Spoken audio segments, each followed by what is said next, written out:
वाहन नामक एक राजा था। एक बार वह अपनी स्त्री के साथ अपनी ससुराल गया और वहीं रहने लगा। एक दिन आधी रात के समय पुत्र के शोक से व्याकुल कोई स्त्री रोने लगी, क्योंकि वह अपने बेटे के दर्शन से निराश हो चुकी थी।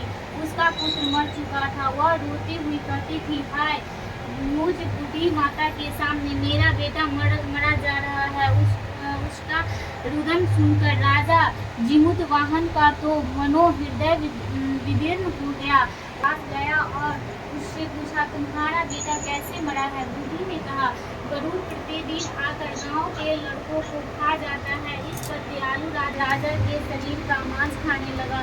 जब अतिशय तेजस्वी गरुड़ ने राजा का बायां अंग खा लिया तो झटपट राजा ने अपना दाहिना अंग फेर कर गरुड़ के सामने कर दिया। यह देखकर गरुड़ जी ने कहा, देव योनियों में तुम कौन हो? तुम मनुष्य को नहीं जान पड़ते हो। अच्छा, अपना जन्म और कुल बताओ। पीड़ा से व्याकुल मन वाले राजा ने कहा, हे पक्षीराज, इस तरह के प्रश्न करना व्यर्थ है। तुम अपनी इच्छा भर मेरा मांस खाओ। यह सुनकर गरुड़ रुक गए और बड़े आदर से राजा